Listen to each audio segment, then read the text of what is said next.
What if a joke is like so good though? I mean, that we want the neighbors to hear. Yeah, I really liked that. I've never had a single thing I've wanted neighbors to hear. Really? Never. There's not been a single thing I'm like, I want to get them in on this. You've never riffed and been like, I hope someone hears this. That's a funny way to look at it when like it could also be sex. Like they could hear sex too, but I like the idea. What is that? So when a man loves a woman, well, it doesn't have to be that. You've way. lost me already. Okay. Nosy Meerkats. God damn it! I jumped off the rails like those trains. Yeah. Yes. My sister texted me today to change the subject. That's lovely. fluidly. Yeah, it was great. She's a teacher. I figure you're like Great story. Anyway, how was your day? we were talking about autism. Yeah, go on.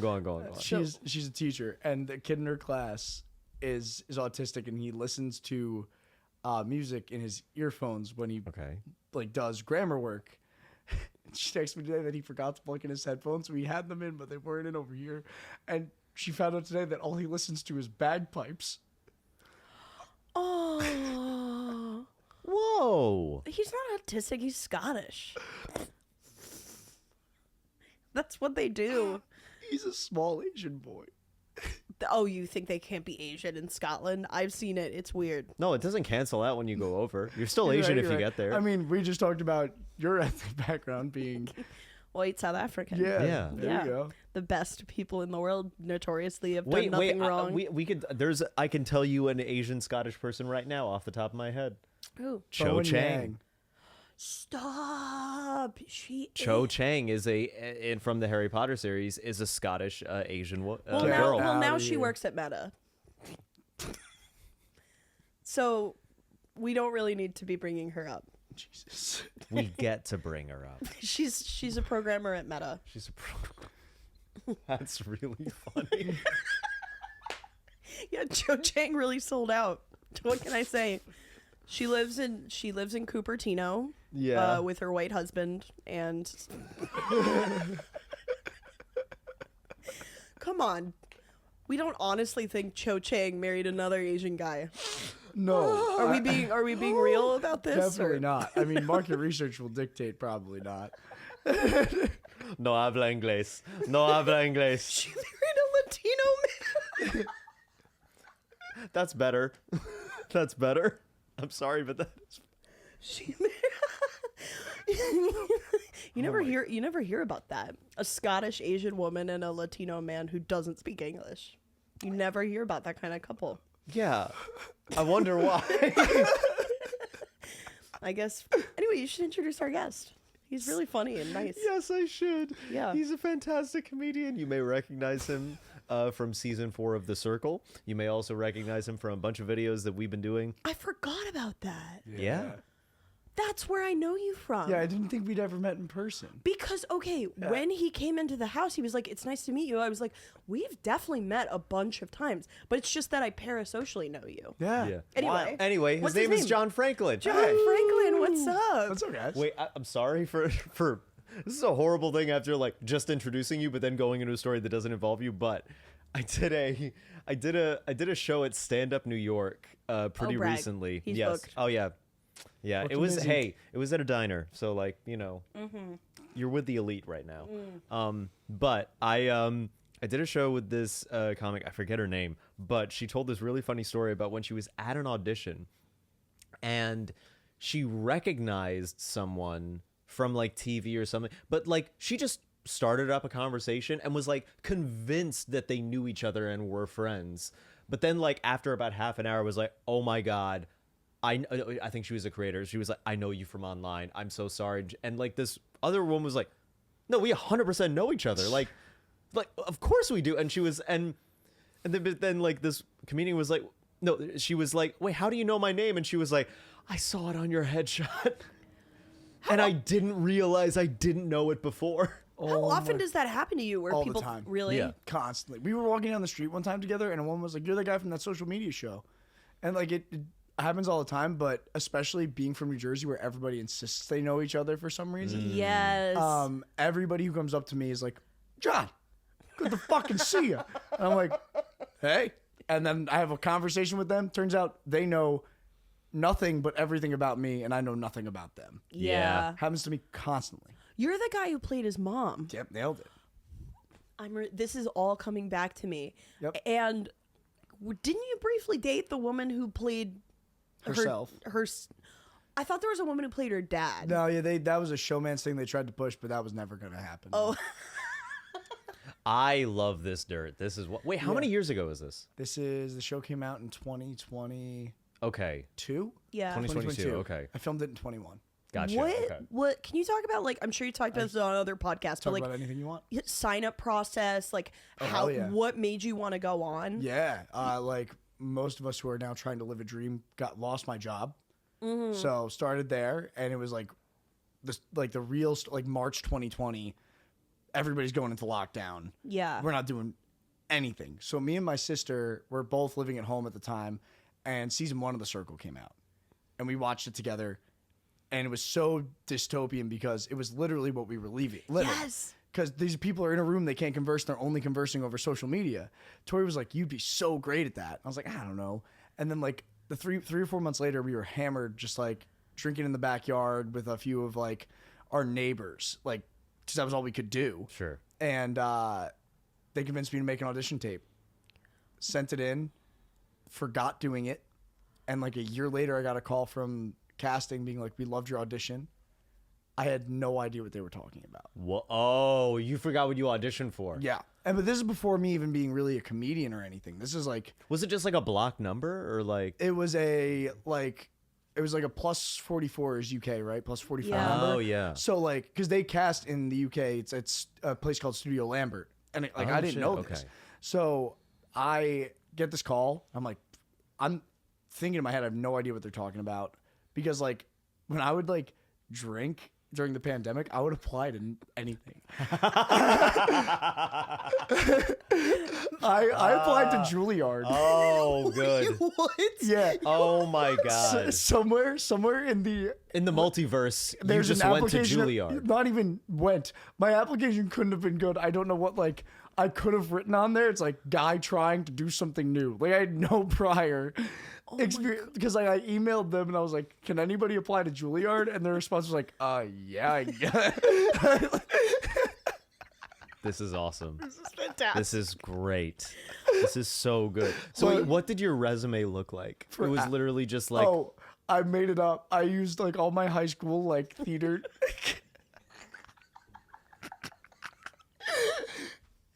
for those who don't know, Juilliard is a very prestigious grad acting program. It's like the grad acting program. It's like probably it's like Isn't the, it it's the also cream of the like crop. free? So like everyone tries to apply. Or am I? I know thinking that of they have something really else? good financial aid. I don't know if it's Yeah. necessarily free, but I I might be think thinking of like Cooper Union. That's free. But Julia, So thank you for asking. They do have really good financial aid from my experience. that's great. because you definitely That's got it. lovely. Yeah, now you're there. Yeah, they saw Papa Bear and Shrek the Musical junior year of high school, and they're like, "We need that guy." You were in Shrek the Musical. It does make you wonder though. What is the shortest resume of someone who got in? It's got to be close to me. Like I didn't get in, but somebody with me who like Adam Driver level chops. Like you know what I mean? Well, Adam Sure. Driver was like a Marine. Yeah, he was a Marine. Yeah. Yeah, and then he just applied to Juilliard. Do you So thi- yeah, Was he talented when he applied, or was he just scary? I mean, probably both. yeah. I think a lot of acting schools will take just people who are kind of interesting and try and mold them Yeah. into something. Yeah. If you have a story, especially. Yes. Yeah. Oh yeah. His face yeah. is built like Wallace from Wallace and Gromit. Yeah, I totally see it. No, literally, like there's a photo of him that literally looks like the first iteration of Wallace in the first short film that they did, where it's just like a sort of slender face with big ear. I was like, Jesus Christ. Well, you never watched Girls. He didn't look like Wallace in Girls. No, He I was did sexy. start watching the first episode and I couldn't get through it. No, it's so good. You're not seeing the vision. Okay, so you apply to everything, and then you Yes. get this What else call. did you apply to? So yeah. you think you can dance? Horrible dancer. Oh my God. That All right, this is audition- great. That audition tape, I sure think my sister has it somewhere, because like I'm like, again, no experience of professional dance whatsoever. Oh my God. The singing, no, not the singing bee. Beat Shazam was a big one, that was Jamie Foxx's show where you literally had to beat Just guess the song song. correctly. Yeah. Oh Damn. my God. I was like, but like, no competition reality TVs besides The Circle. But or to my knowledge, again, I was drunk. But I get this call, and I'm like, sure, I'll do the next audition. And they send me an email with my next audition, which is going to be over Zoom. And I read it, and I see Studio Lambert. So I go online, and I had like forgotten that I even liked The Circle because so many other seasons had come out after this, and like that Tori and I even cared. So I read what Studio Lambert is casting. It's The Circle, but I didn't, for some reason in my head, did not register to me that I'd be casting for The Circle. Too Hot to Handle. And the hope that I got a call back for Too Hot to Handle. I'm sorry. Like, I don't mean to be crass. No, go ahead. But like the idea that I have to challenge myself not to do anything for a month, like that feels horrible. Oh, couldn't even imagine doing it. I've done it myself without trying, I guess. But like, it's with another person, you know. Like you have to have consent. That's the Too Hot to Handle thing, right? Yeah. But the whole challenge of the show is like you can't jerk off. can't even masturbate. Yeah. Oh, you can't? Yeah, that's like. So I'm glad you didn't get the show because you can't jerk off. Yeah, for like you a can't month. jerk off on the show. Exactly. That's crazy. You can't do anything. To be fair, and now I mean, the whole show is built on like, oh, you broke the rules. We have less money now. Oh no. So it's like it's part of the show, but like those are the rules. Yeah. I will say this though, like if by some ridiculous chance that was the show I went on, I would be the money guy because I'd be yelling at these people like, "Are you guys fucking stupid?" Like, Yeah, this is, there's always a money like, guy. Yeah. There's always some Which guy. is good. Yeah. I'd be the money guy because also I am not too hot to handle. So I'd have to be financially responsible. Okay, I don't know how to phrase this, but like I've seen people on the show not as I would say attractive as you. I Yeah, but definitely will say also that. somebody clip that. But the people on Hot to Handle are like, I think actually like medically stupid. Like I think they deserve like walls. They deserve walls and a specialist. I watched that show. I'm like, you cast these people because you were like looking for people who like didn't necessarily have to be institutionalized, but like cannot participate in society. If you submitted the resume you did to Juilliard, they'd be like, he's too good. No. Yeah, literally. He did theater. That means he's emotionally available to some degree. Yeah, no, that's not good. He like yeah. But the Too Hot to Handle thing. Yes. So then the third one was a show called Naked Attraction. That's his favorite. Yeah. It's my favorite Dude, show. I was convinced after reading what Naked Attraction was. I was like, Drunk John definitely applied to Naked Attraction. Like, I wanted to be behind the wall, being like that turns to the guy next to me, being like, "You hang out here often?" Like Well, the thing is, you can't see those guys because you're in a complete enclosed you're in a box. pod, Yeah. right? Yeah. But at the time, like, I didn't really grasp it based on what I read. I thought there's just like 6 dudes lined up behind a wall, Oh my god. and there's just a woman on the other side of this wall.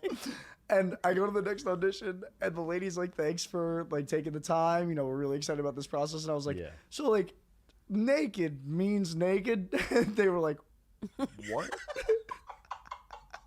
And I was like the naked and Naked Attraction. They were like, "Yes, Are you? What do you mean?" And I was like, "Am I applying to?" No, you're applying to The Circle. I was like, "Oh." Were you just like so relieved? Yeah, I did go through the rest of the 8 auditions, kind of thinking like 8 auditions. yeah, because there's like psychological auditions because you're in a room by yourself. Those aren't auditions more than they're just like conversations with like So a much as they specialist. are illegal experiments. Yeah, pretty much. Like you're meeting with this specialist who her name was Marcy. She's awesome. She's there the entire process, start to finish. Like certified psychologist is there for the reason that you think like you're in a room alone for like a month. And her job is to be there in case people have episodes. I'm lucky because I'm a moron that just like, this is a game. So I'm just going to play the game until I have to go home and I'll be fine. Yeah. That like, I didn't overthink the situation that I'm in. But there are people who like justifiably go there and they think, 1, reality TV is going to make them famous and change their lives. Mm-hmm. 2, like there's $100,000 on the line. The money's going to change their lives. And 3, you don't realize what really being in a room alone for a month, no clocks. Like, yeah, you don't know what day Do you or have time windows? it is. Yes, they're sort of tinted, but you do have windows. Oh my Okay, god. good. But Because like sleeping in a room with no windows is one of the most difficult things in the world. terrifying. I will tell you, the room that we had, it did have windows, but like when we like going to sleep is not on your own time. They're like time for bed and all the lights shut off. You get in bed and you do your goodnight circle and then you lie down. You do that like 3 times. They get it. They do it like 3. You do it like 3 times and then you lie down and they shut all of the lights off and it's pitch black in there. When you say 3 times, is it just like multiple takes? Yeah. Oh, that is so weird. Like, hey, goodnight, circle. We need you to say goodnight to us again before we command you to sleep. Well, what's weirder is they do it on The Bachelor too with like love scenes where it's like if 2 people are on like, because think about it, you're shooting a television show, right? So you need the take to be perfect. So if 2 people are on a one-on-one and one of them's like, I am falling in love with you, the camera person might be like, can you say that again? Yeah. It's a thing. Yeah, it's a thing. Especially like the thing that I tell everybody after going on reality TV is like it's impossible to watch reality TV after. Whoa. Because I know I can tell you when things are shot again. I could tell you like the audio switch ups. Like I feel it. I know it. It happened to me.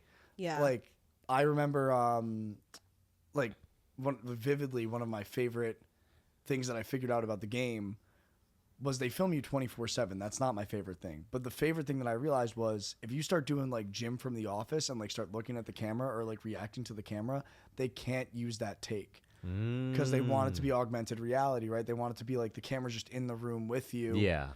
But you don't know it's there. So when I would like think about what I was going to write and as I was writing it, I'd look down the barrel of the camera and they'd be like, "Can you stop doing that?" And I'd be like, "No." Cuz I don't want to be an idiot. Like I don't want to sound stupid. Like especially on a TV show, so I'd be formulating what I was saying. So you made unusable the takes you wanted to be not used.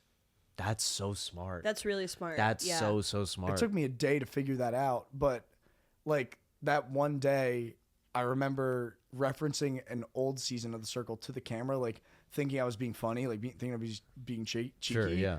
And the producer was like, "Don't do that. Like, don't say anything to the camera." And they were nice. Like he wasn't being like they were the producers themselves were awesome. Like they kept me sane. Yeah. Like, they talk to you constantly while you're there.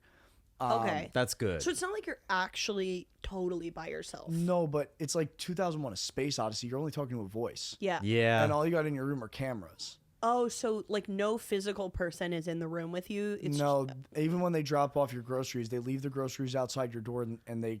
So you can't even see a sliver of anyone. The only time that happens is if if there's an emergency, like they do have people on set all day. Like I had a medical emergency, so I'd have somebody come get me from my room. We could dive into that one. That was really funny. Yeah. But then like if you are just mentally unwell, Marcy comes in and stops by. That's why they have alternates for the show. Like there are people that go there and don't even like make it on TV. And we film in England. So you go to England, they don't tell you if you're going to be on the show or not, but they do tell you there's a chance you won't be. Okay. But who the hell is going to hear that news and be like, "I won't make it"? Like that's a horrible mentality. Like, you know what I mean? Like, so I left and... So like, do those people like get voted off kind of like, or is it like or did they just not make it to the final cut? Truly just left on the editing room floor. Yeah. They don't even make it to the show. So you have to remember the whole point of the show is we interact over a social media platform. Yeah. So they choose it's like 10 to 12 depending on the season players that are going to play the game from our like last audition that happens on set in Manchester, England. You walk in and they basically tell you your time to shine. Like this is whether or not you're making it on the show. And you do the whole like, "What's up guys? I'm John. I'm from New Jersey." Like you do that whole like you got to be over the top everything. Like I did the worm in mine. Like like you're trying to make it on TV. Yeah. And they choose 12 people. And based on like how much they like them, they go in the game at certain times. Like I was one of the first 6 people in the game. Then you watch the show, so you know that like as people come out, some people get added back in, and then there's surprises and things like that along the way. Yeah. Alternates are just waiting on the sidelines for hopefully like a medical emergency. Somebody decides they don't want to do it, and you like I said, like there are people who go there thinking this is gonna change my life forever. Like be famous. And like I'm lucky that like I didn't go there with that mentality. I was like, let's see what the hell happens with this. Yeah. And like I'm happy with how my life turned out, but like there are people who go there and nothing happens. Yeah. But that's the mental part of it. where like you can get really overrun by a game. It's crazy. I think that's part of like the current state of reality TV too, because like I've watched old episodes of Next, which is like old timey reality TV. Remember, I know Next. I don't know Next. I don't know it. It was this show where it was basically like the early or mid 2000s, and like, how would you describe it? Like they're in this just jank ass empty parking lot, and there's a big bus. Yeah, and like.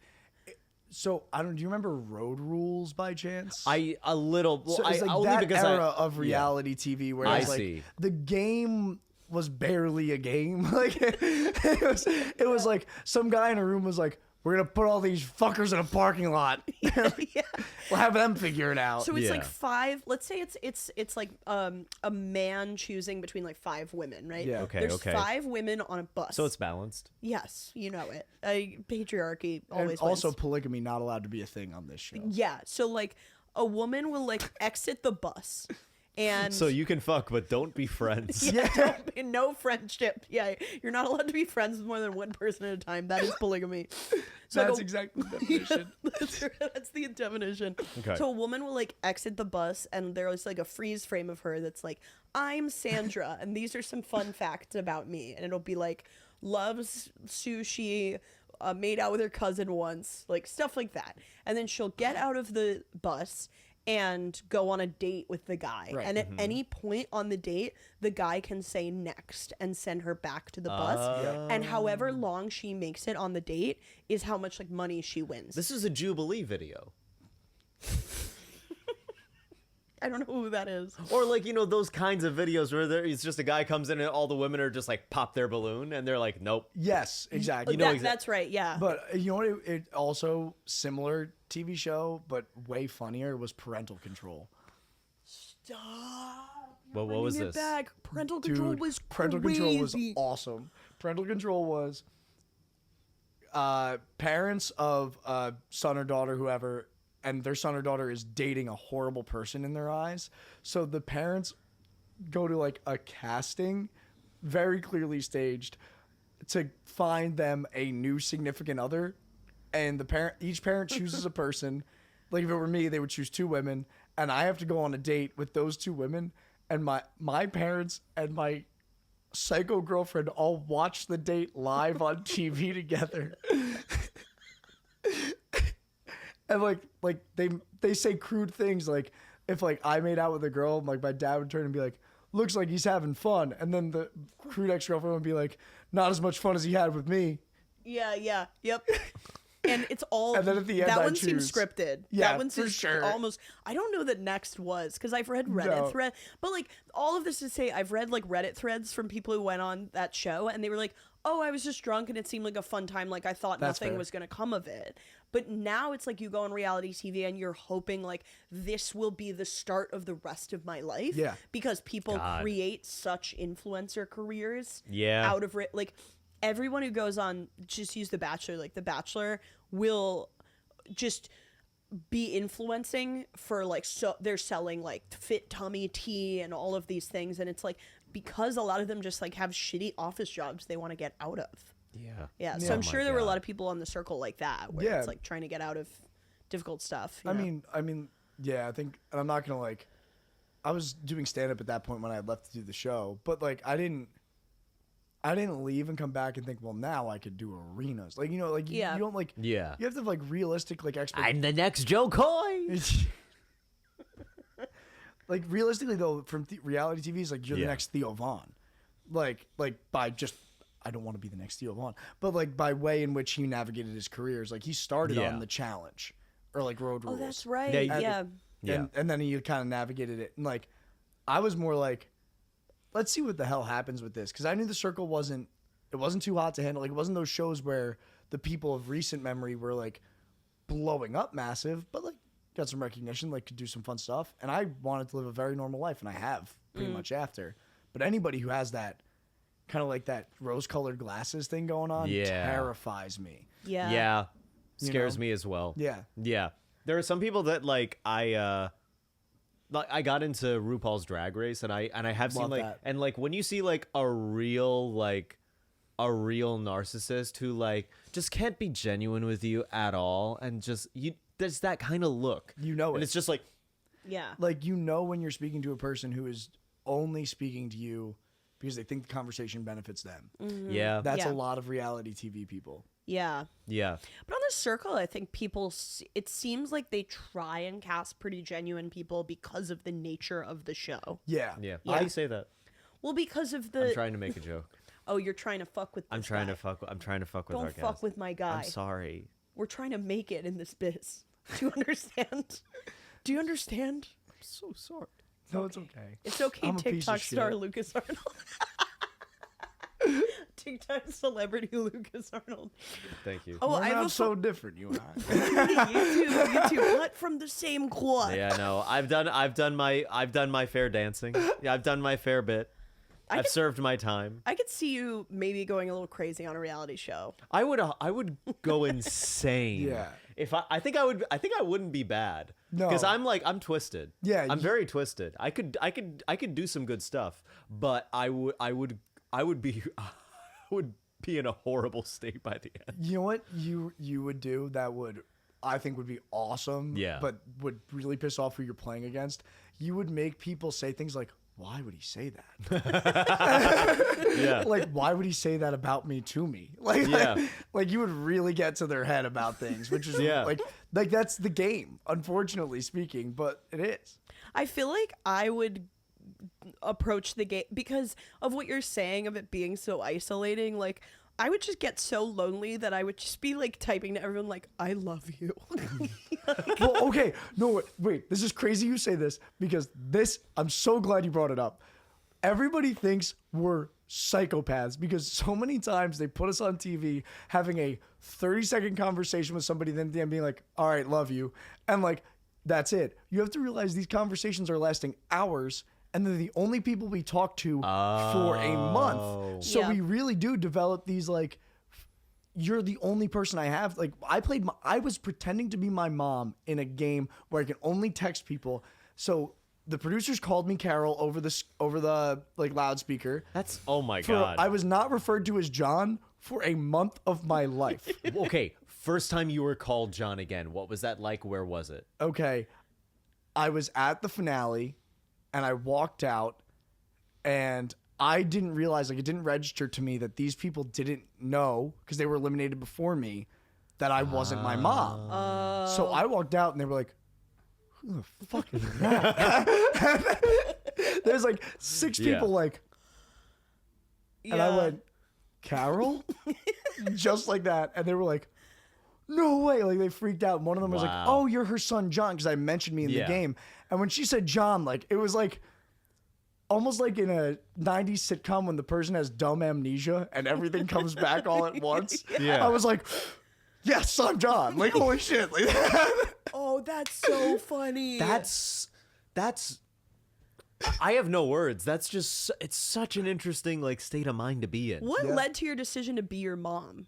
producers. I was auditioning as myself for like all of the process. That's so funny. They were like, fuck you, be your mom. Well, they were like, fuck you, not fuck you, but they were like, we want you to catfish. Because we think you're going to be really good at the game. We want you to catfish. I was like, okay, that's not why you think that. You're just trying to get me to say yes, but that's fine. So I was like, I don't really know if I want to do that. They're like, well, you're probably going to be in the show then if you don't do it. So I panicked and I said, I'll be my mom. Because I felt like that was really funny. Yeah. And they were like, we love it. You need to. The next audition was my last one before I went to England. Yeah. And they were like, we need you to get 15 pictures of your mom, make a profile of her, and play the game against the producers as your last audition. So I was like, okay. The problem was I hadn't told anybody I was auditioning at this point, besides my cousin who was my roommate, because he was like there when I was doing Zoom calls and stuff. Okay. Yeah. Because I didn't. Who thinks they're actually gonna make it? Yeah. You know what I mean? Like, Yeah. everybody gets like a call or something every now and again, like whatever. But I was like, oh my God, my mom doesn't have social media. So I called my mom that day and I went, Mom, I need 15 pictures of you, no questions asked. And she said, like a photo shoot? Okay, queen. I said, yes. Glamour icon. And she goes, I'll get your father. I'll call you in like an hour. Oh. So I'm like, that's What adorable. a bro. Seriously, Oh. just Dude, to be like Carol Franklin loves that stuff. Queen. She's so helpful. That's wonderful. Best. But I leave it be, and I'm like, the only thing I told her was just make sure like they're not superposed, like they're candid of you around the house, like they kind of look a little different. But now I realized I've given this advice to my mother and my father. There's nobody under the age of 55 in the house. We need to see the photos. I can find them. I mean, they're on like episode 1. Yeah, they are. I've seen those, and they're lovely photos. Well, they're great. I get a text from my dad like 45 minutes later. Said, "Why am I taking pictures of your mother around the house?" And I said, "For a class project," and he just said, "Okay." So he thinks I got into Juilliard. No. I was gonna say, how fresh out of college were you at this point? No, years. He had no idea how old I was. Yeah. That's so dad core. I'm obsessed He's like, with all that. right. And she sent back 20 pictures of her wearing the exact same shirt, doing things around the house.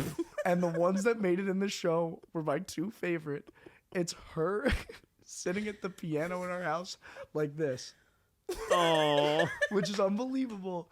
And the second picture, I think it's the second picture you see of my mom in the entire show. She's cooking in our kitchen. She does not cook, but she's cooking in our kitchen. There's nothing in the pot. The flame is off, and she's holding a wooden spoon in the pot like this.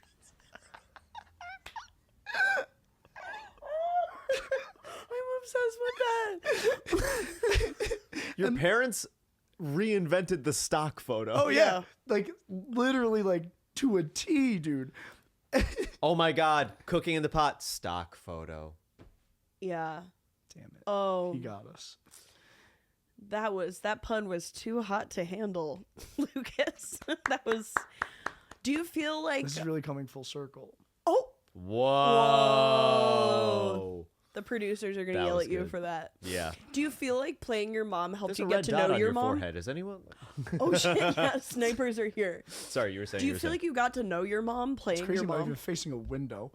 Yeah, kind of. There's a window over there. It's a tough angle, but like, That would be impressive. yeah. They're I snipering think can through the afford it. It's ceiling. Netflix. Yeah. You never know. You never know. No, but Netflix go on, sponsor the go on. pod. Yeah. I was saying, do you feel like it helped you get to know your mom to be like playing her? Oh, I mean, like my mom and I have a great relationship in general, Yeah. which is very healthy. But she and I like sat down before I went, and I was like, "Tell me everything I need to know about like the stuff that I like. Where do you get your hair done? What do you ask for when you get a haircut? That's really smart. What makeup do you use? Like things that like if I'm having a conversation one-on-one with any of the girls in the game." Sure. You're very smart. You're Yeah, very smart that's for thinking smart, ahead yeah. like this. And This I is was good like, you stuff. have to tell me these things. None of that stuff ever came up, but the one thing that came up consistently, which I knew this story, but knowing the details even further of it really boosted my game, was exactly how my mom and dad met. And by being able to tell that story, and it was too long to make it to air, which I totally understand, that really made people believe I was my mom for a while. Yeah. They did not believe it for long because like it's just too hard to keep up that facade in that game like that. Sure. I'm kind of remembering now, actually, in the edit, a lot of people were like, yeah, I think Carol's a catfish, but I don't care. I really like her. Yep. That was awesome. Yeah, because I would just be like, I'm playing the game how I want to play it. I'm not gonna like try. I'm not. My goal isn't to pretend to be my mom to the end. My goal is to build trust. Yeah. Yeah. And I actually one of my strategies was go there and tell everybody right away I'm not who I say I am, but I want to build a good, honest foundation with you. And the producers were like, that's just like too on the nose. Like Right, which yeah. I totally get. Makes for Yeah. bad TV. Yeah. That makes sense. Yeah. This is so fascinating. Yeah. Yeah. It's cool. Oh my God. So like, what did you do when you got home? Were you just like, Yeah, it was weird. I remember I got back and all I wanted like the whole time was just like there's this bar by me that makes like the best like greasy burger. yeah. And like I wanted it so bad. I went with my cousin as soon as I got home from the airport. And he was like, "How was it?" I was like, "I'm not ready to talk about it." right Yeah. now." I was like, "I'm not unpacking it day after. Let's just go back to the apartment." And you have to remember in this show, you are alone in a room. So in order to be on TV more often, they tell you vocalize the things that you're doing, like say what you're about to do. So like I go home and I immediately crash because I'm jet lagged, like I'm tired. Next day I wake up, I'm out in my living room and Chris is just like at our desk and I go, "Time to make an omelet."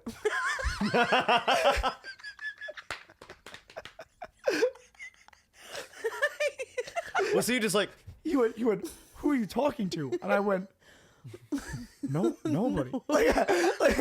I literally, I shattered as a human being that day. you got institutionalized. Yeah, it was. That's so It was funny. literally. It was like Brave New World like type of stuff. Like I broke out of like. Oh my god. What groceries do they give you, by the way? I'm kind of curious what about that. I'm so glad you asked.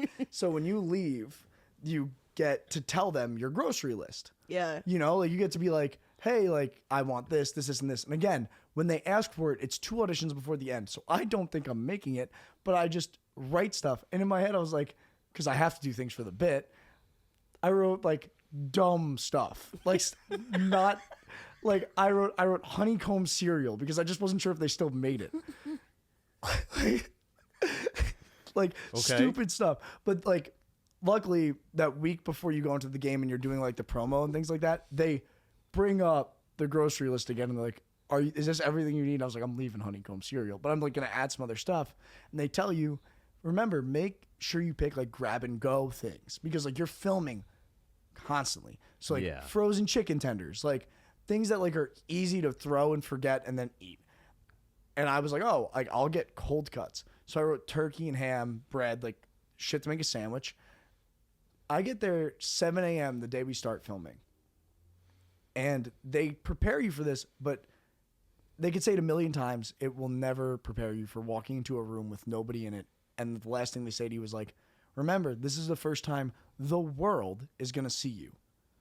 I was like, holy shit. So I walk into the show, I completely panic, and they make me do a retake on the walk-in, and they say, just say something loud and funny. Like, you're a funny guy, say something loud and funny. And the only thing I could think of was something my buddy told me to say on TV at one time, when I was like, Luke, that's so stupid. His name is Luke. He was like, I was like, that's so stupid. I'm never going to say it. It was the only thing that came to mind. Swung open the door and I screamed, Daddy needs a new pair of slacks. It did not make it in the final edit. It's a good line. It's a great line. It's a good line. It's a good non sequitur. I love it. Awesome. And I go in to do the filming all day and they're like, all right, 12 noon. This is the last time we're going to tell you the time. You should eat lunch now because you have a break. And I go in the fridge. I've not opened it yet to get my turkey or my ham, and I open it, and there is a raw turkey breast and a ham in the can, like for Thanksgiving, like spiral ham type of thing, both not cooked. And I realize I have no food. And they see me open. I guess I must have, because I show my expressions on my face all the time. I'm like, and they're like, what's wrong? And I held up the ham, and I went, I can't make this. No. Luckily, because the producers are awesome. Like, I have nothing but love for the production staff and like the, what are they called? Like the lifestyle staff of the circle. Like they make sure like you're okay while you're there. Immediately understood it was a misunderstanding and ran to like Sainsbury's and got me Good. the cold cuts. Oh yeah, I'm realizing now like all your groceries are probably from like Tesco and Sainsbury's. Tesco and Sainsbury's. That's why that's when I got deep in my like British snack era, like Percy Pigs. They have good snacks. Dude, they have good snacks. Good snacks like Percy Pigs, Monster Munch. Yeah, all those things are like I'm obsessed. Hula hoops. Yep. I fuck really hard with the Tesco sandwiches. Yeah, the pre-made ones. Yeah. They have good just ready to grab sandwiches. Yeah. Yeah. Oh, well, you guys did yeah. Fringe together. We did, Yeah, we and did. we like survived on those. Yeah, we would get like the meal combos and stuff. Yeah, those are awesome. Because most of the restaurants you walk into, not only are they expensive, like they're pretty bad. So it's better to just go and get like a good sandwich at Tesco. Yeah. Just something you know is going to be consistent. My favorite sandwich is the hoisin duck wrap you get at Pret. Oh It's yeah, That sounds so good. British Pret's pretty the good. best. Yeah, It's like duck breast with hoisin sauce, mayonnaise, cucumber, and spinach in a wrap. It's beautiful. That sounds so good. It's like unctuous. It's refreshing. It's so good. It's unctuous is a good word. Thank you. Dude, shout them out right now. Shout out Manger. Pret. By the way, Pret, make that sandwich available in America. Make America great I'm again. telling you, duck is not too weird a thing to sell in America. Please do it. I will buy them all. Do it for me. I don't know that you're the average American customer. I'm probably not. Yeah. To be fair, the description of that sandwich sounded awesome. Yeah. It's a That sounded really good. That sounds so good. Also, Yeah. hoisin sauce is just a remarkable thing. It's amazing. It's a beautiful thing. It's super so good.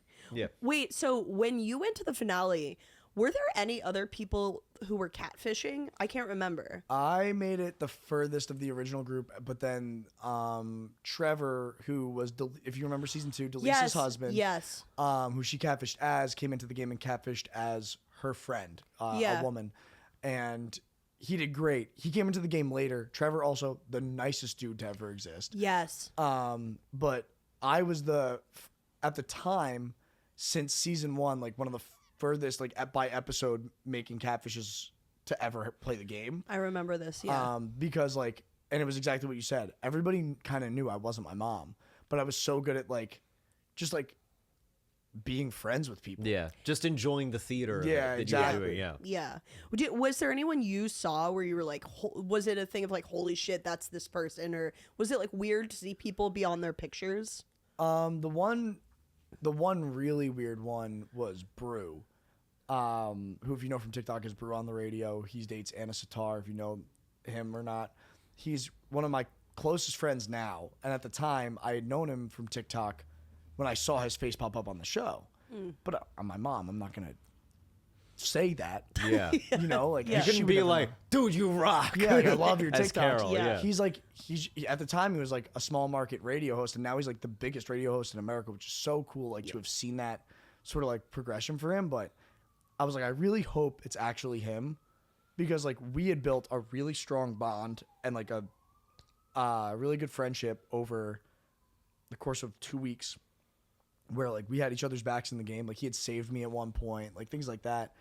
And then like to my point earlier, like we were sending messages to each other that just never made it to TV, of us just being like, how are you feeling? Mm-hmm. Like, you know, like, how are you doing? Like we get along like really, really well. Just community building. Yeah. And I'm standing there at the finale and he walks in and I clock immediately, that's his face. It is the person he said he is. Cause I don't know, cause I got eliminated before him. So I don't know for sure if it's him or not. But he was looking around for Carol. Aww. Because it was Mama Carol and Baby Bear Brew was like our thing. Oh. And he was like, and I was like, it's me, man. And we found out, and we became like, we've been best friends like ever since. Like we talk all the time. I celebrated awesome. New Year's with him. That's like awesome. That's beautiful. yeah, like, and That's he's great. He's what I'm 28 now, so Bruce, he's 28 or 29. I think he's like just a year older than me. But at the time, like we just the two most, as people, relative in age, experience, like life type of shit. Yeah. But it was under the guise that he thought I was my mom. But we like realistically just got along the best because we were like the closest in like age and life experience. Oh my God. That's so cool. That's amazing. The part about the circle, like you said, that's really, as a reality show, is like just the only way to say it is not shitty. Like reality TV brings horrible people together for a product that I think is like is hit or miss sometimes, and like you really want to get under people's skin. But the circle, like, you know, I dated a girl for my season for a while. Like it does bring really good people together, which I think is very interesting as a social experiment. Yeah. Yeah. Well, it's the most like, I think it's the reality show that involves the most skill. I'll take that. Yeah. I think Traders is up there now, but Yes. Pre- And I don't know Survivor. about this one. yes, Wait, pre-Traders, I think the circle, just for the game aspect, that and Big Brother are up there for like social game and Yeah. gameplay. Survivor too, I think. Survivor, Survivor's yeah. the OG. No, Survivor Yeah. definitely. No, that Yeah. It requires paved the the way. most skill. Yeah, Yeah, for for sure. sure. You need to be the most specific person on the planet to do well on Yeah. that. Oh, speaking of people from the circle, I have a funny story about Joey Sasso. Yeah, go ahead. Oh, do you like ever see him around? We all know each other, I'd say, like pretty well. Like Joey and I are buddies. I'm actually very close with Shuby from season 1. Shuby, what a sweetheart. But Joey, I think so. My now ex-girlfriend, we're still very good friends. When we were together, she got me a cameo of Joey? from Joey Sasso, and it was the best cameo I've ever received. It's him. He's in his car, and he's like, all right, what's up? This is from Sylvie. Or wait, maybe I got it for her, but it was like, this is for Sylvie. Listen, you're gonna have a great Valentine's Day. You know how I know that? 'Cause you got Gabby. Listen, You're just a couple of crazy kids in love.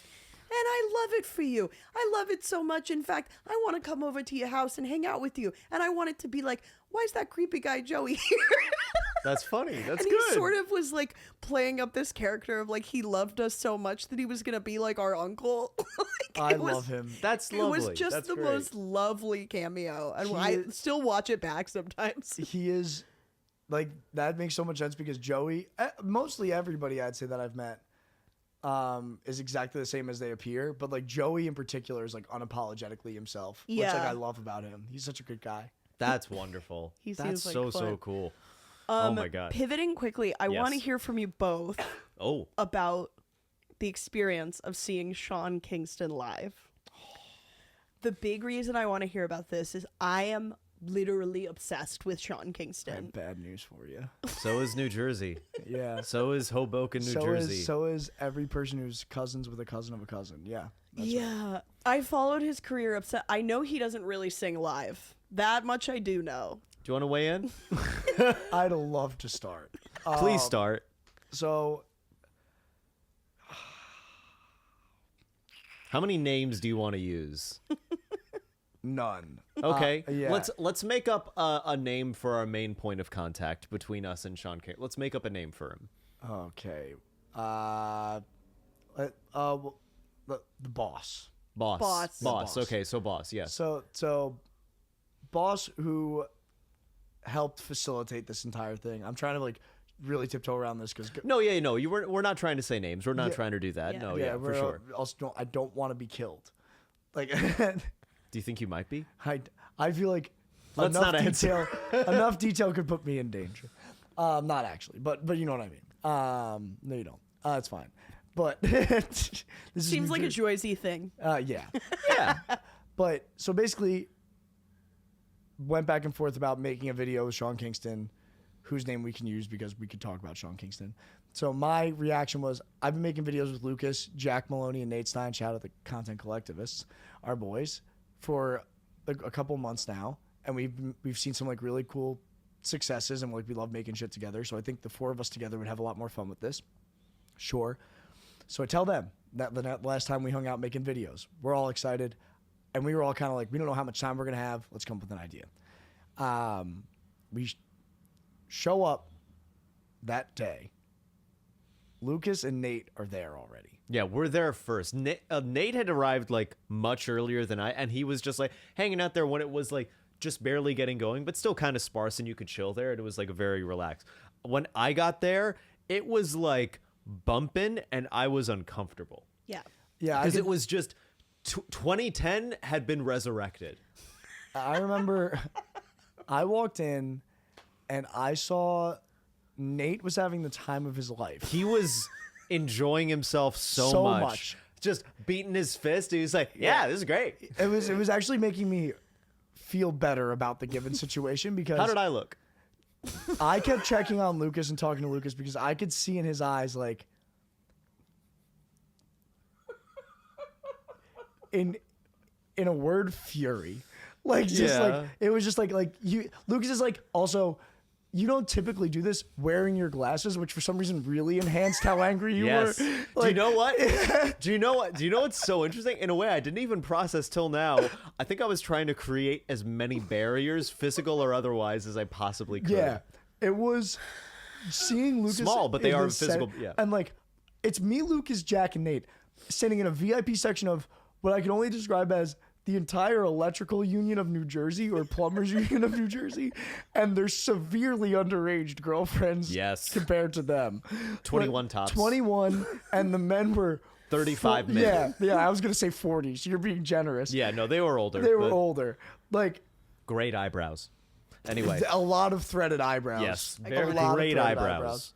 Yeah. And we're standing in this VIP section that we've been allowed to stand in, and we're all such a good way to describe it. Yeah, like we weren't invited, but we were allowed. But like, and this is gonna sound so dumb, but in my mind, I thought that the conversation had been had that we're making a video with Sean Kingston to Sean Kingston. Now, at this point, we're all back there already like he was supposed to be there at 7 originally. Yeah, we're there at like 8. Yeah, 8:30 waiting. Yeah, we're waiting. He was 3 hours late. Sean. 11:30.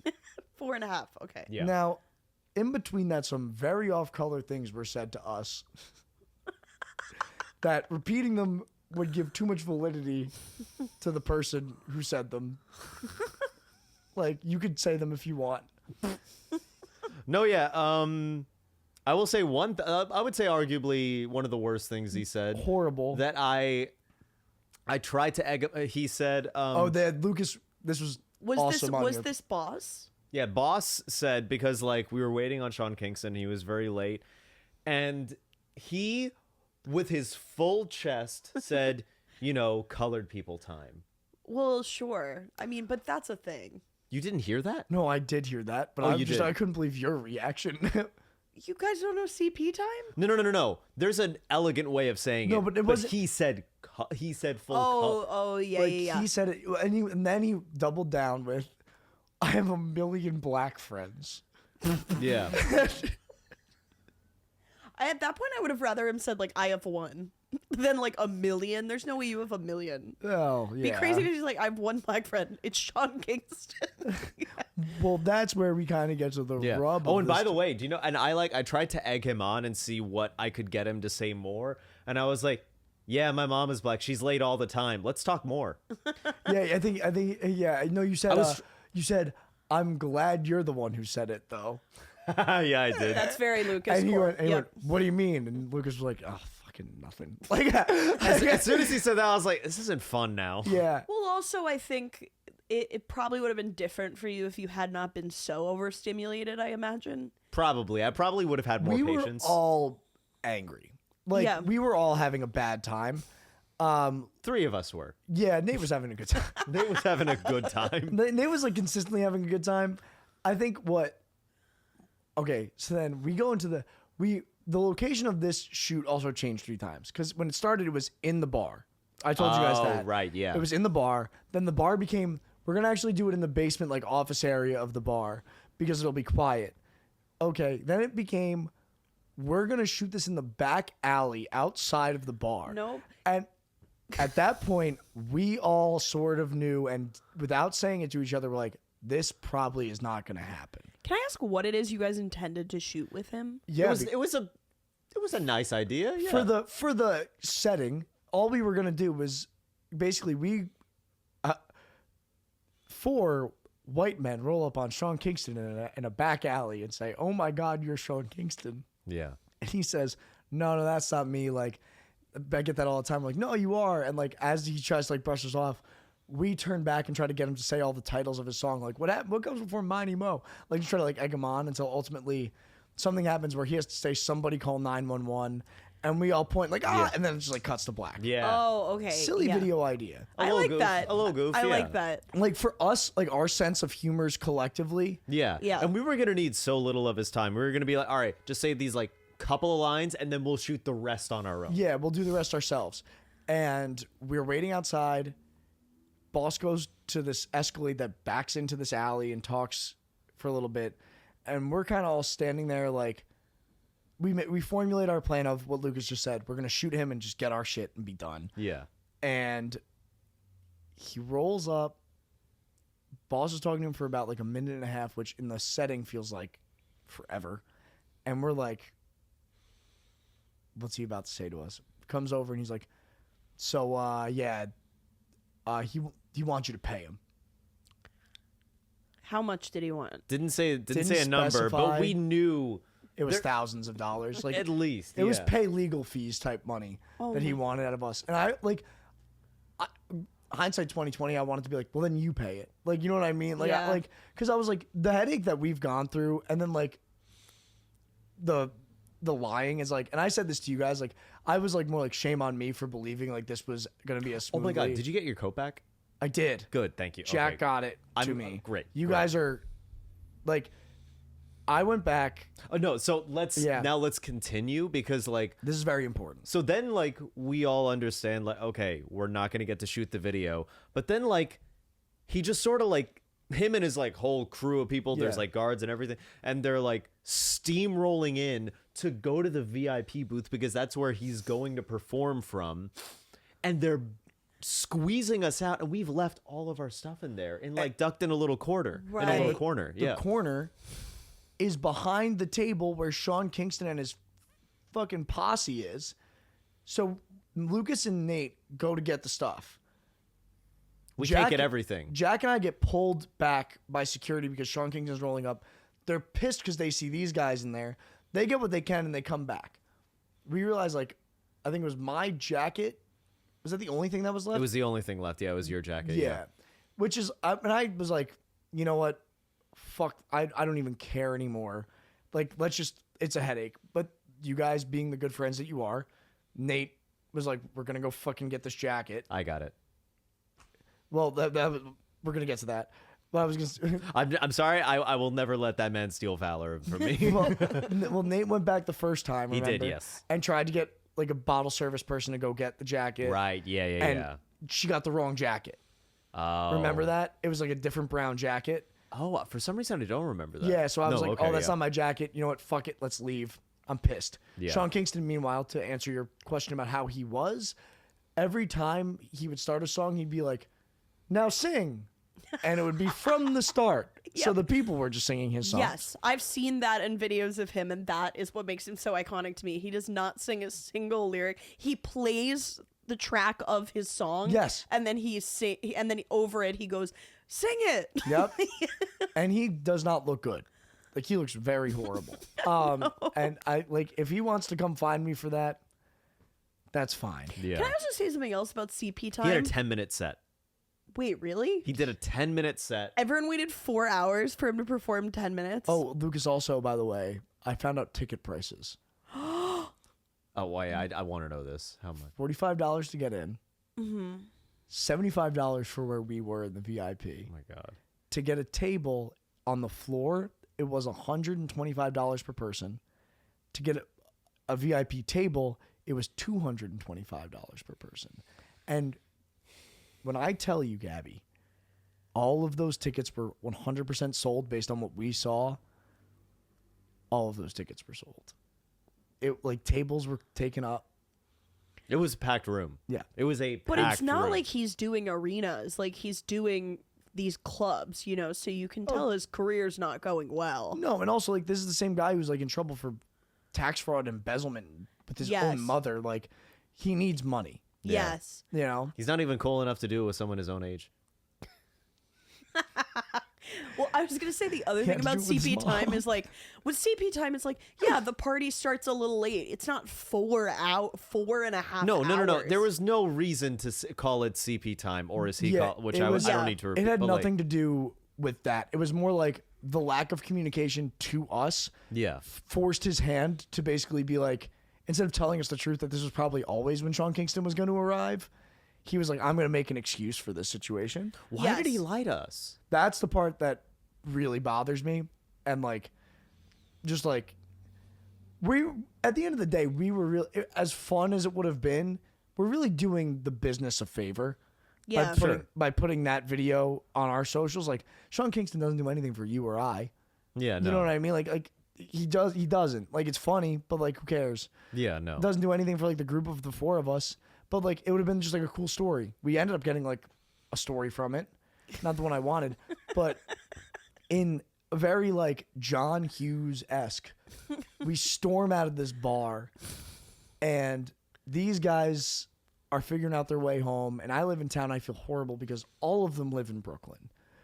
And I'm like, I've dragged my friends out here for Sean Kingston, and it didn't even matter. I feel like an asshole. I couldn't say sorry more than I wanted to.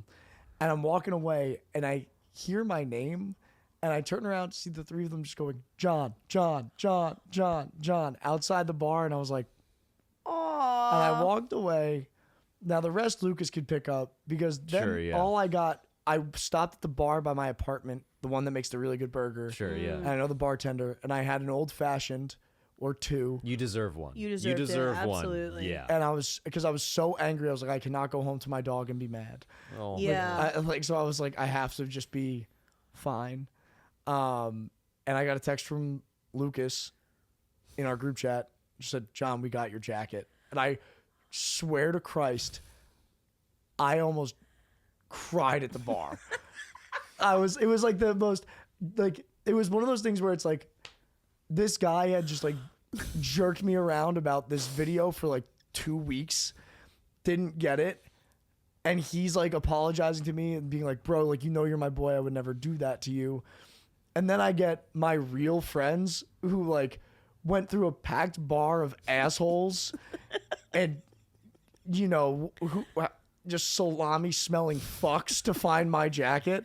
Do more Italian slurs. Yeah. I could go forever. But that was like, it was just like such like a wholesome way to one of the worst experiences I've had as like a person who makes videos. It feels like Sean Kingston was like this evil emperor and you guys were these serfs and you had to get like one thing from him. He's a weirdly innocent party in all of this. Sean Like, Kingston didn't do anything wrong. He didn't really do anything. No, but to he us. was the storm. He was the tsunami. He was the weather that wounded us, but he wasn't like. But he wasn't trying to harm us. Well, he's never done anything wrong. Oh, yeah. not yet officially. But like to Lucas's point too, it's like he had no fucking idea he was supposed to make a video with us. That's not his responsibility. And like, I'm not shocked that him or his manager were like, well, now we want more money to make a video. Yeah. Yeah. Like, they're not. I never thought about this, but also as manager, I'm like, yeah, I think you're fine by me. Yeah. Like, yeah. Like, whatever. But I wish we could have done the video, but I don't think you did anything insane. No. Stream take you there. what, but this is the question I have. How did you get the jacket? Oh, no, because he did like such a short set and then like That's crazy. No, literally like. Oh, he left right away. No, what happened was like we were waiting, just trying to figure out how we were all getting home. And then like massive groups start coming out and we're like, oh, he's done. Hold on. Oh, yeah. I don't know if you know this quirk about Lucas. He has a landline. I love that. Isn't that so Lucas? It is. It's also awesome. Thank you. No, so all right, resetting. But so like just droves of people were coming out and we asked like a couple, we were like, is he done? They were like, yeah. And so I then run back in. They don't let me in the VIP booth immediately because this like whole posse has to come out. And then like once everything is cleared, doors closed and everything, they're like, all right, now you can go back. And then I grabbed your jacket and that was it. Jesus. In my head, it was SpongeBob in the perfume department. Like it was you were fighting through as many people wearing Curve cologne as possible. Like just yeah, like exactly. Like you saw so much. Yeah. Like so many TJ Maxx button downs in your face. Yes, I did. Yeah. That was before. Yeah. Yeah. But oh, also, can I tell you? Because I came home, like Jackie was just here, just like waiting. I'm the worst person No. ever. No, I like you're told her not. ahead of time, but then like on my way home, I was like letting her know like a little preview of how bad the night went. She was like, "Oh, I'm so sorry." And then like I was telling her, I was describing the club, and I just said, and there was this one guy, and she said, "Who was 50?" And I was like, "You're good." Because there was just one guy. One guy was 50. There's one dude who's just like, he's not unmuscular, but he is also just like a huge gut as well. Yeah. He was just an older guy. He was classic old man in shape. Old man in shape, and he was just trying to party with everyone and take photos of people and be like, King. and he was like, he was living his best life, but he was also just like, but at the same time, I was like, stop. It's just not your scene. There's no ube. No, yes. You know, You are so right. there's Did no I- matcha. Did I also turn to you guys and tell you that? Did you see at one point like somebody took a selfie with me? Do you remember this? Maybe. I'm not sure. This Maybe, but- dude who I know as a friend of a friend, one of my least favorite people. Oh, I think I remember this guy. Yeah, I sure. like as Great if it couldn't have intro gotten already. as if it couldn't have gotten any worse. He spots me. This person. I'm trying to make sure I don't say their name. Okay, so this person was a friend of my closest friend from growing up when they went to college together, Okay. and his nickname was Alcoholic. His first name, Okay. because they had the same first names, but I he was see. the alcoholic version of them. Oh, so one was like George Washington and alcoholic George Washington. Washington. Right. Okay. So alcoholic George Washington is the person we run into. Okay. And I'm Great already title. I'm so pissed off already. This is right before we went outside. So like I'm pissed off about timing. I'm pissed off about a lot of things. And he turns to me and he was like, he's already hammered, of course. Sure. And the first thing he does is introduce me to his fiance, who was beautiful. And I was so mad. Yeah. It sucks when someone awful wins. Oh, I hate it. Then, after we had gone back in, and Kingston doesn't do the video with us, he stopped me on the way out because like we were just trying to leave, took a picture of us together to send to his friend that's also my friend, and went, "So I'm in school to be a principal." And I went, "Okay," and I just stormed off. So I'm in school to be a principal. That's an incredible sentence. That's almost a bar. I'm in school to be a Sean I'm in Kingston school to be a should principal. adopt that. Think about it. Yeah. That's actually really good. Now, that's bars. Guys, stop making me like him. I hate him. All of these people are so likable to me. Everything about this Well, that's story. the problem. When It's such a crazy thing when you see people who are going to have like a significant influence on a lot of children. Am I wrong? No, I know what you you're mean. right. You know, Yeah. when you see people that like suck, but they're like going to be a teacher, or it's a little bit. Oh, wait, I don't know if I should like dox my girlfriend that much, but she is a teacher, and like she is very good. She's very dedicated, but it is also just like, God damn, I know someone so well who is like in this role. I'm like, this is a role I used to look up at like this, and now I'm like next. I'm like, this is so weird to me. Dude, I told you before, my sister's a teacher. Yeah. Yeah. Seeing the person like you've helped when they're blackout drunk teach the youth. It's so strange. I was a professor for some time. I don't know if you remember. That's that. even worse. It's so much. You were a professor. Yeah, I agree. was. Yeah, I was. Yeah. And in fact, one of the kids found my stand-up and sent it to me, and honestly was so nice about it. He was like, "I don't know if you remember me, but I saw your stand-up clip, and I think you're so funny." That's nice. It That's was so really cool. nice. But I remember. I mean, I definitely like when What do you're you think of the student? awesome. Great. Actually, I lucked out. I only taught for one semester. I had an amazing class. Like That's people. What did you teach? I taught creative writing. Cool. Which is like the best thing to teach because you don't have any issues with them like using AI or anything. Because like if they're in class to write, they're gonna actually write. And I mean, also, yeah. I would lie to them and say like, if you use AI, like we have machines that will catch you. It's 100% a lie. There's no way. If someone's using a You chatbot, permanent recorded them. Yeah. Yeah, you did. it took me so long to realize the permanent record was a lie. Imagine the first teacher to think of the permanent record. That's so How fucking funny. How good of a weekend must have that person had for 3 days? Only 3 days, but they were good 3 days. The permanent record thing is crazy. Also, do you guys remember in school hearing like, this stuff isn't gonna fly in the 4th grade? Yes. Yeah. And Yes. you'd be in like the 3rd grade, and then in the 4th grade, people would be like, "You can't do this in the 5th grade." I'm like, at what grade does it start? stop? Yeah. At what point is it? You can't do this when you're on your 4th year of tenure, professor. Like, What is Yeah. that? When is it at some point? Do you think now, someone in a nursing home is like, you can't do this in death? am I gonna like say something to my girlfriend if we get in a fight? I'm gonna be like, when you're 36, you can't act this way.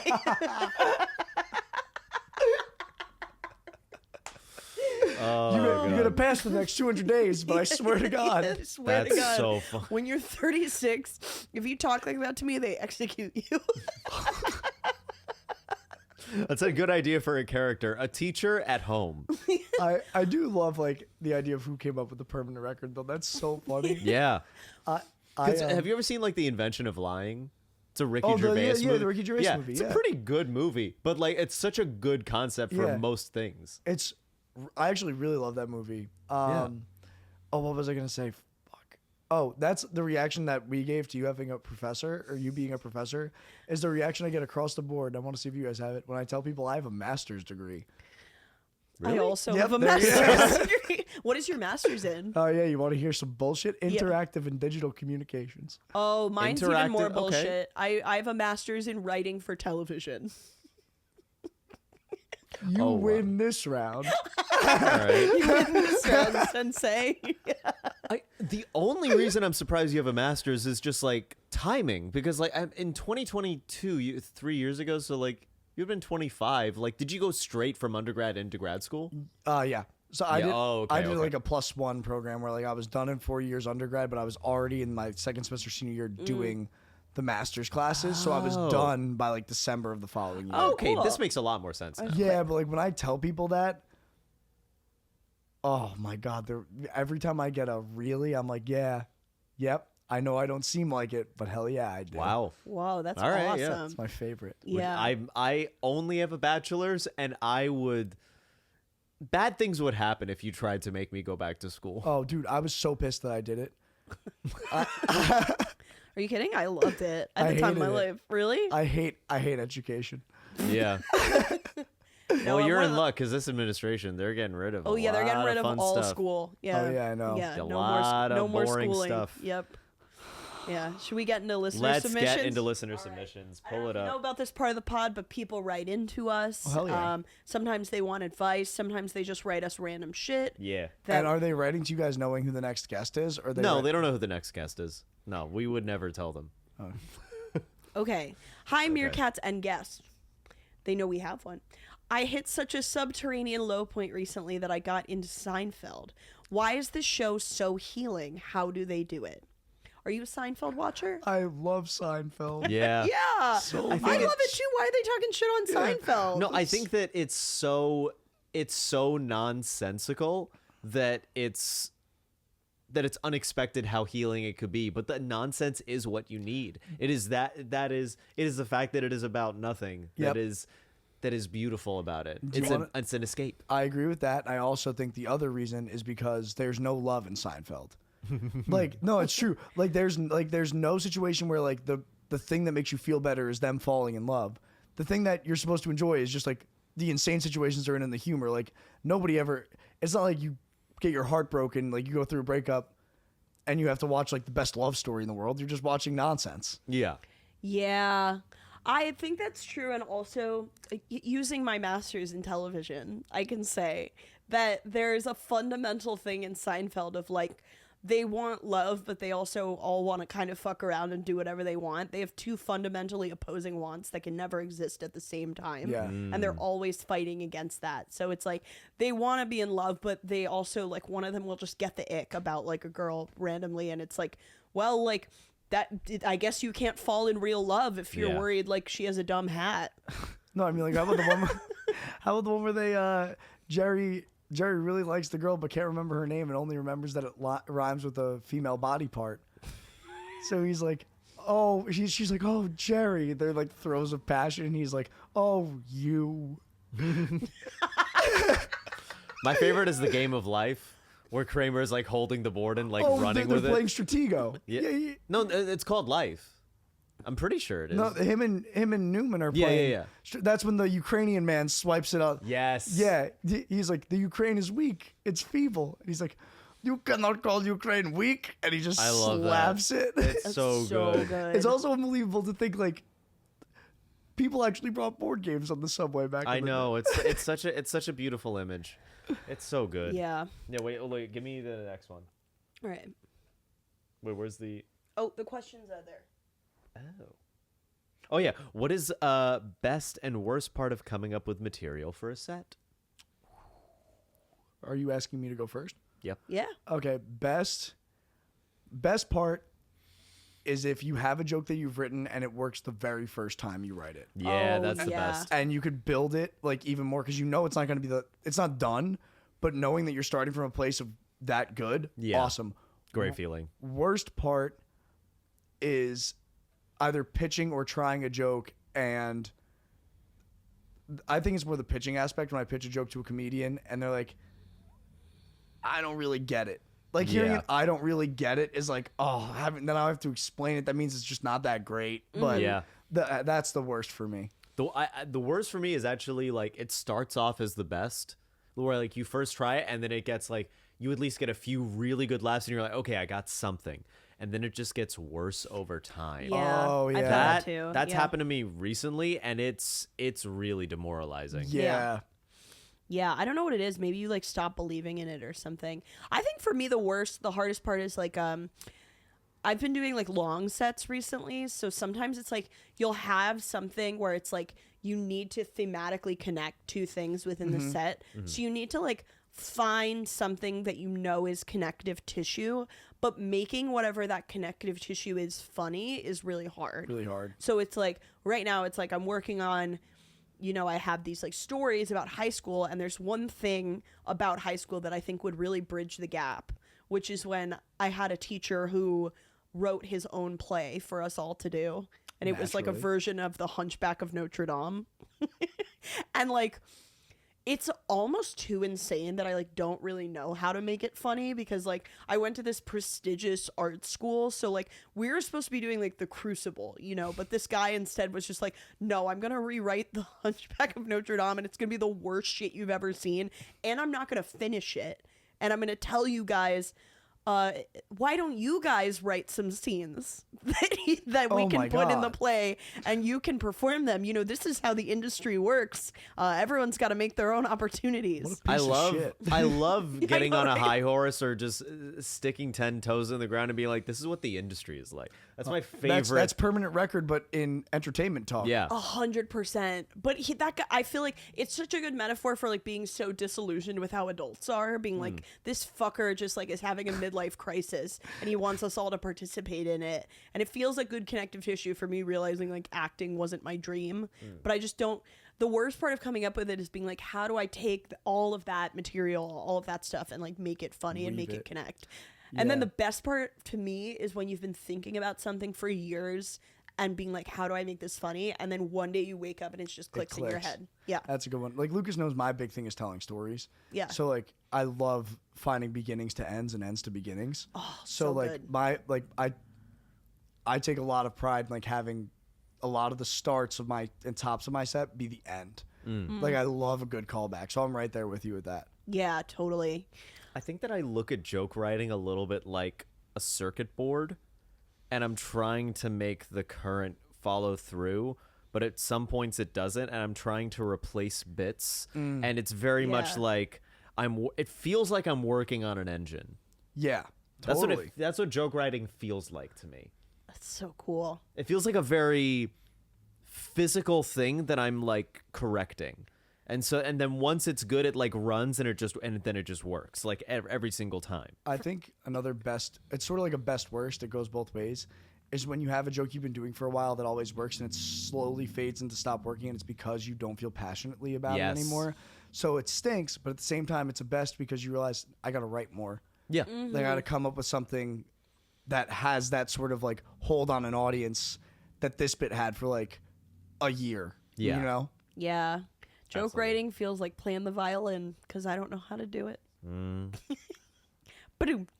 Wow. Wow. Put the audio in. That's incredible. Thank you. We got one more, All right, and one more, do it. it's this person at a liberal arts college. Next. I know, seriously. They got a bunch of their Transfer. friends to like submit like a bunch of different random thoughts to us. Okay. So these are all collected word for word from random people at a school. I am a people in porn love each other truther. Rosa Parks owned a car.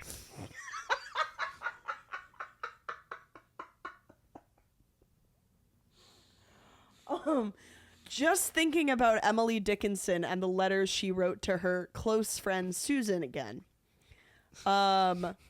Straight up jorking it in the kitchen right now. I love how nobody notices. Separate post says, what the fuck is that guy in the student kitchen doing?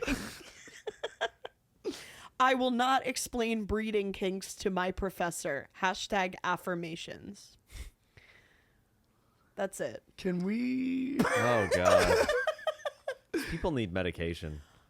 Can we go back to Rosa Parks? Parks as a car. If you probably did, yeah. That's remarkable. That's amazing. Brilliant. That's so good. That also, as funny as that is, does sound like something Donald Trump would say. Yes. Oh my God. But like the one time he actually cooks. Yeah, like every 100 things he says something that's actually like, all right, that's kind of good. He's like, you want to give them rights? Rosa Parks had a car. Like, she didn't even have to use the bus. Like, he just says something crazy like that. Like, you're like, what the fuck was that? Like, I liked when he was talking about the plane crash and someone was like, are you going to visit the site? And he was like, you want me to go swim there? Because it was like in the ocean. So he was like, you want me to go swim there? Oh, God. You know, a lot of people don't know this, but she had a car.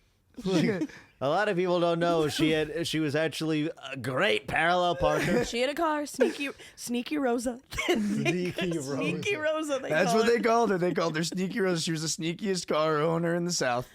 Spark Plug Parks, they call. Beautiful woman though. Beautiful woman. Can't complain about her. I kind of want him to lust after Rosa Parks. That picture on the bus. Hey, I have one on my bedside table. Like. Oh my God. I don't know. I fucking. What did that start with? People in porn love each other? Oh, yeah. I'm a people in porn love each other truther, someone said. I just don't. I mean, I have a whole joke about this. Maybe that's where they got it from because it's like pinned on my Instagram. I know people that do porn. I can confirm they don't. I also know they people just that have do like porn a that level not. of openness to doing that is, I'm like, yeah, it's a colleague thing. Yeah, for sure.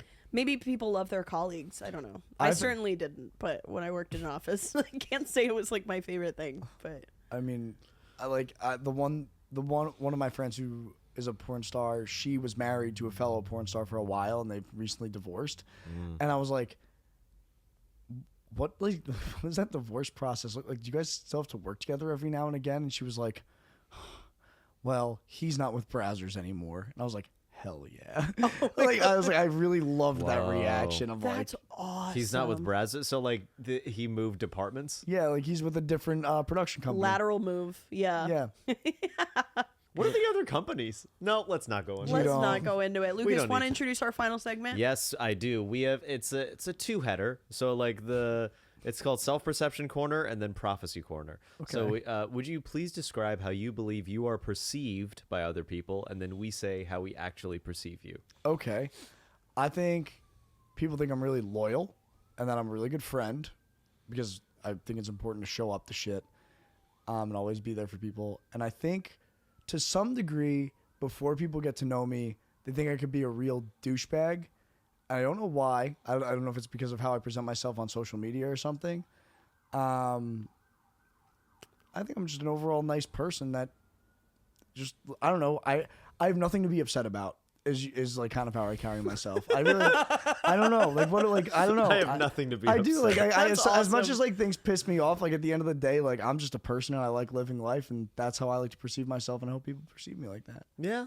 I kind of think you hit the nail on the head. I mean, I think the fact that I like thought I knew you, like I don't know if it was just because of the show. I feel like I thought I'd like seen you around at Mike's and through Lucas's stuff, but I think it's also because you just present as someone knowable familiar and like very just kind, open energy. It's almost like when you meet an actor who isn't psychotic. Oh, good. Because like that's a good description. That's a good analogy. Actors have this way of like. Remember when we talked to Josh Flitter? Yes. I felt that same thing. There's like a very deep openness to like human experience and connection that I feel like you just exude very naturally. That's so and you're nice. very funny and very interesting, and it's nice to talk to you. Yeah. That was so nice. You are an extremely consistent person. You are you are very loyal. You are very, very dependable. You are very good. You are very in control of your emotions. Like in that night, like but seriously, I wish I'd been there. I really do. You would have loved it. I think me and Nate would have been like having the time of our lives. You would have had an amazing time. Yeah. But I wouldn't have been useful about the jacket. I would have gotten drunk and talked to some like electrical engineer for like an hour. I think. Yeah. Yeah. But you would have. You'd walk away with a new article of clothing. Oh, definitely. That wasn't my jacket. That wasn't your jacket. Yeah. I would just take that other brown jacket that the lady gave you. Yeah, sure. No, but like even though I could see like you were like so frustrated, I could see you like managing your emotions. I could see that you were doing what you needed to take care of yourself, which is like very mature and very. It's an inspiring thing to see in someone because not everyone is good at managing their emotions like that. Oh, thanks, man. Yeah. Definitely when I met you, I didn't think you were a bad guy, but I was like, I have no idea what this guy's vibe is. Because you were also wearing like kind of like a trucker hat. Oh yeah, my electric Kool-Aid hat. Yeah, your electric Kool-Aid hat. And I was just like, all right, I'm probably not gonna have a lot in common with it. But then you were very easygoing. You were also a very good listener. You were listening to, I was like, oh, this is a nice dude. And so I was just like, oh. Hell yeah. It was like that, yeah. I mean, that's why I think we became friends so quickly. Yeah. Like that, and we get to do like the shit that we get to do together too. But yeah, I mean, both of you, I'm really honored that you think so highly of me. That's very nice. It's really nice of you. Flip side though, prophecy corner, you can get silly with this. Where do you see yourself in 5 years? And get weird. Okay. Where do I see myself in 5 years? I feel like I'm going to be genuinely surprised at like the person I've become. Because like where I'm at right now, I feel comfortable in my 20s. But then I'm going to be at that point like in the middle of my 30s. And I don't know if I'm going to be like the same, like wanting to get another tattoo, wear thrifty clothes, like do shit like that. Like maybe I'll have a family. But I think the weird thing is that I believe in like my career and where I'm going and what I'm doing, that maybe in 5 years I'll own a deli as like in conjunction to the things like that Joe I'm doing. DeRosa. Yes. Because he has Joey Rose's, the sandwich shop. And Right. they're Which good. is so good. They have good sandwiches. That sandwich place is so fucking That's good. what I'm saying. Say what you want about him. No, I'm kidding. No, but the sandwich, they're amazing. That's what They're I'm saying. great. Like I want to have like that experience of like I've done the things I want to do and I love where my life and career is Yeah. at. I maybe hopefully have like am engaged or married. Yeah. And like I get to run a deli and do stand up. Yeah. And people give a shit about what I'm up to. Fuck yeah. Or a diner. Ooh, Greasy Spoon Diner. Yeah. Oh, I see it for you. John, you've been an amazing guest. Please stick around. We're going to do a quick Patreon segment. But Yes. before that, please plug and promote anything you'd like. Thanks, guys. Number one, Lukas and I are going on the road soon. So make sure you go to either of our websites. All the tickets are up Yes. there. I'm just at John Franklin _ on both sides on Instagram, John Franklin Comedy on TikTok. Look out for all the sketches that we're also doing together, some of the new stuff that we're working on. And yeah, good stuff in the works, but going to be super fun to hit the road and meet you guys in person. So please get your tickets now. It's going to be awesome. Please. We're going across the nation. We have a bunch of dates. They're up on our website already. We're going to be adding like probably a couple more in the incoming weeks, but tickets are on sale. Come see us. That's right. We'd love to see you as well. Yeah. Otherwise, throwing it to you. Big dog. This is probably the last time I can promote this on the pod because it is February 21st. I am taping a half-hour special called Drama Kid. Lukas Arnold is my host. I'm hosting. It's at Grove 34. Please check it out, 8:30 p.m. Details are on my Instagram, Hip Soccer Mom. Thank you so much, John. You were an amazing guest. Thank you guys. so much. Thank you guys for listening. Join us on Patreon. See you on Patreon. See you next time. Toodaloo.